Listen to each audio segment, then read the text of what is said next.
ഇന്നത്തെ പ്രധാന വാർത്തകളുമായി ഷാജി കടക്കൽ. ഭാരതാംബ വിഷയത്തിൽ കേരള സർവകലാശാല ഏറ്റുമുട്ടലിന് വേദിയാവുമോ? കാവിക്കൊടിയേന്തിയ ഭാരതാംബയുടെ ചിത്രം വെച്ചുള്ള സെനറ്റ് ഹാളിലെ ഗവർണർ പങ്കെടുക്കേണ്ട പരിപാടി റദ്ദാക്കിയതുമായി ബന്ധപ്പെട്ടുള്ള വിഷയത്തിൽ കേരള യൂണിവേഴ്സിറ്റി രജിസ്ട്രാറെ സസ്പെൻഡ് ചെയ്തതോടെ ഗവർണർ സർക്കാർ പോര് മറ്റു തരത്തിലേക്ക് നീങ്ങുന്നുവെന്ന് റിപ്പോർട്ടുകൾ.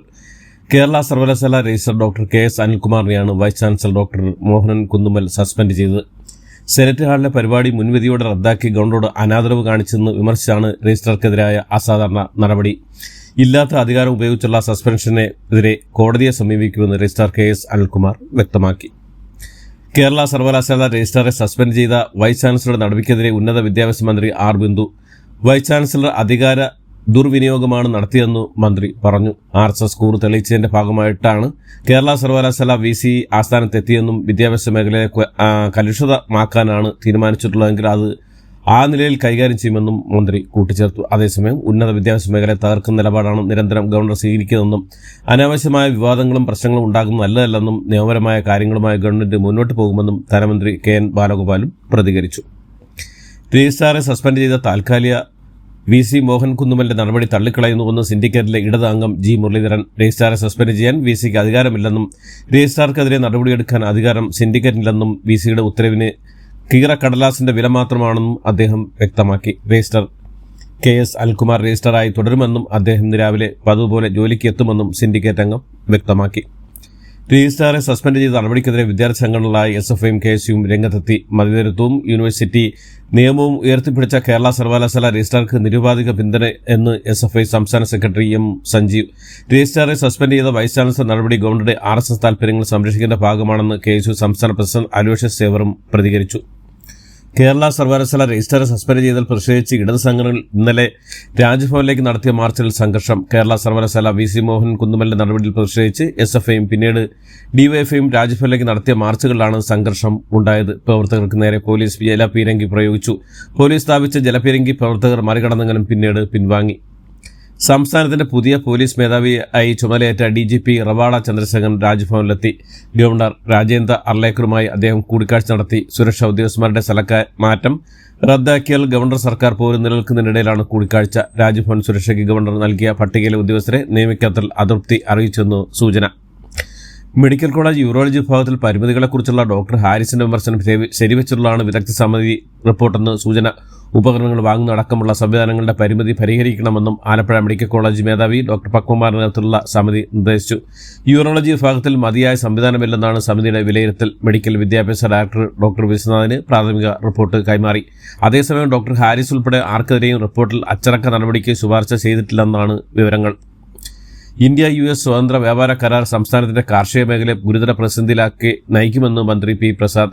അമേരിക്കയിലേക്ക് അനുകൂലമായ നയങ്ങൾ കേന്ദ്ര സർക്കാർ സ്വീകരിച്ചാൽ കാർഷിക മേഖലയുടെ സർവ്വനാശമായിരിക്കും സംഭവിക്കുക. കരാർ ഒപ്പിടാൻ പാടില്ലെന്നും കേന്ദ്ര വാണിജ്യ കൃഷിമന്ത്രിമാർക്ക് അയച്ച കത്തിൽ അദ്ദേഹം ആവശ്യപ്പെട്ടു.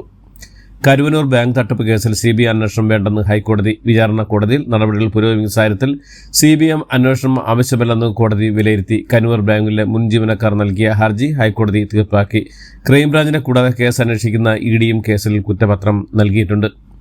തിരുവനന്തപുരത്തെ ബ്രഹ്മോസ് സെന്റർ DRDO ഏറ്റെടുക്കുമെന്ന് BJP സംസ്ഥാന പ്രസിഡന്റ് രാജീവ് ചന്ദ്രശേഖർ അറിയിച്ചു. ഇക്കാര്യത്തിൽ ഉറപ്പ് കേന്ദ്ര സർക്കാരിന് ലഭിച്ചതായും സെന്റർ പൂട്ടുമെന്ന പ്രചരണം തെറ്റാണെന്നും രാജീവ് ചന്ദ്രശേഖർ ദില്ലിയിൽ മാധ്യമപ്രവർത്തകരെ അറിയിച്ചു. വയനാട് ഉരുൾപൊട്ടൽ ദുരിതബാധിതർക്കായി സമാഹരിച്ച പണം വിനിയോഗിക്കാത്തത് പഠന ക്യാമ്പിൽ വിമർശിക്കപ്പെട്ടത് വസ്തുതാവിരുദ്ധമെന്ന് യൂത്ത് കോൺഗ്രസ് അധ്യക്ഷൻ രാഹുൽ മാങ്കൂട്ടത്തിൽ. 30 വീടുകളാണ് യൂത്ത് കോൺഗ്രസ് പ്രഖ്യാപിച്ചത്. മീൻ വിറ്റും പായസം വിറ്റും സമാഹരിച്ച മുഴുവൻ പണവും യൂത്ത് കോൺഗ്രസിന്റെ അക്കൗണ്ടിലുണ്ട്. അതിൽ ഒരു രൂപ പോലും യൂത്ത് കോൺഗ്രസിന്റെ സംസ്ഥാന കമ്മിറ്റി പിൻവലിച്ചിട്ടില്ല. ഇത് സംബന്ധിച്ച ബാനറുകൾ പരസ്യപ്പെടുത്തിക്കൊണ്ടായിരുന്നു രാഹുൽ മാങ്കൂട്ടത്തിന്റെ വിശദീകരണം. സംസ്ഥാന ഹയർ സെക്കൻഡറി പാഠ്യപദ്ധതി സമഗ്രമായി പരിഷ്കരിക്കുമെന്ന് വിദ്യാഭ്യാസ മന്ത്രി V. ശിവൻകുട്ടി. 1 മുതൽ 10 വരെ ക്ലാസുകളിലെ പാഠ്യപുസ്തക പരിഷ്കരണത്തിന് തുടർച്ചയും ഉന്നത വിദ്യാഭ്യാസ മേഖലയിൽ കേരളം വരുത്തിയ മാറ്റങ്ങളും ഈ പരിഷ്കരണത്തിൽ ഗൗരവമായി പരിഗണിക്കും. സുംബയുടെ പേരിൽ wisdom Islamic organisation general secretary TK അഷ്റഫിനെതിരെയുള്ള വിദ്യാഭ്യാസ വകുപ്പ് നടപടി ഫാസിസമെന്ന് സംസ്ഥാന president PA Abdul Latheef. Kozhikode Zumba വിഷയത്തിൽ സംഘടിപ്പിച്ച പരിപാടിയിൽ സംസാരിക്കുകയായിരുന്നു അദ്ദേഹം. സുംബയുടെ പേരിൽ ഇങ്ങനെ ഒന്ന് തുള്ളിയാൽ ലഹരിയോടുള്ള കുട്ടികളുടെ താല്പര്യം നഷ്ടമാകും എന്നതിനൊരു ശാസ്ത്രീയ പഠനമില്ലെന്നും അബ്ദുൽ ലത്തീഫ് ചൂണ്ടിക്കാട്ടി. കേരള സംസ്ഥാന ഇലക്ട്രിസിറ്റി റെഗുലേറ്ററി കമ്മീഷൻ പുറത്തിറക്കിയ പുതിയ കരട് സൗരോർജ്ജ നയത്തിലെ നിർദ്ദേശങ്ങൾ അപ്രയോഗവും കേരളത്തിന്റെ വൈദ്യുത മേഖലയെ പ്രതികൂലമായി ബാധിക്കുന്നതാണെന്ന് സൗരോർജ്ജ മേഖലയിൽ നിക്ഷേപം നടത്തിയ സംരംഭകരുടെ സംഘടനയായ മാസ്റ്റേഴ്സ് അസോസിയേഷൻ.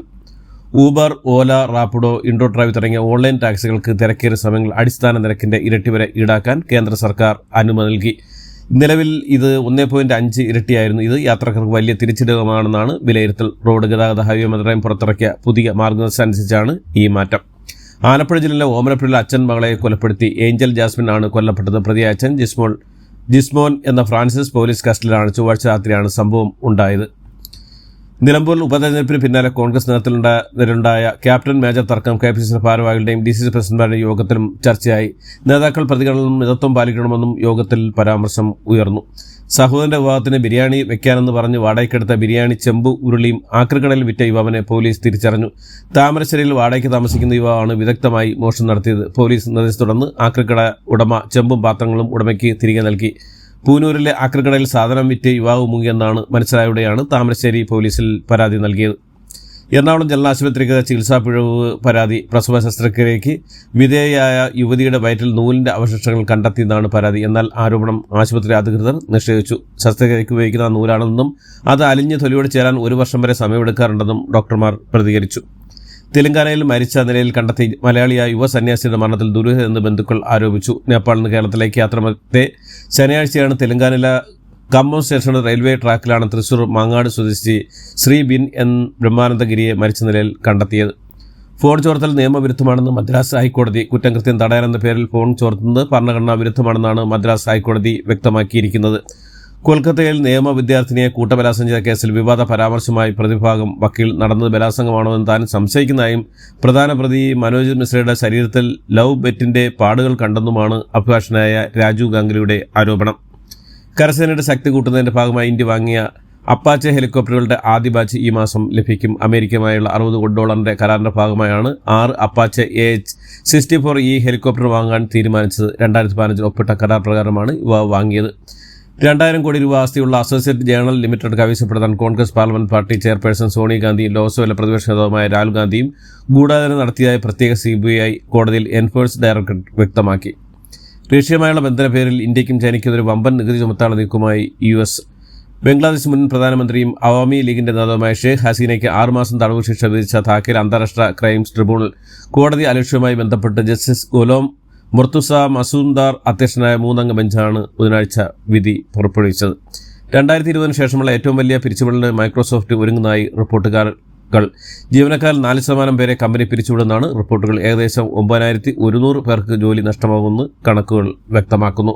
റഷ്യൻ-യുക്രൈൻ യുദ്ധത്തിൽ ഉക്രൈന് വൻ തിരിച്ചടി ആയതായി US നടപടി. ഉക്രൈന് വേണ്ടിയുള്ള ആയുധ സഹായം അമേരിക്ക ഭാഗികമായി മരവിപ്പിച്ചു. ഇതോടുകൂടി ഇന്നത്തെ വാർത്തകൾ അവസാനിക്കുന്നു. എല്ലാവർക്കും നന്ദി, നമസ്കാരം.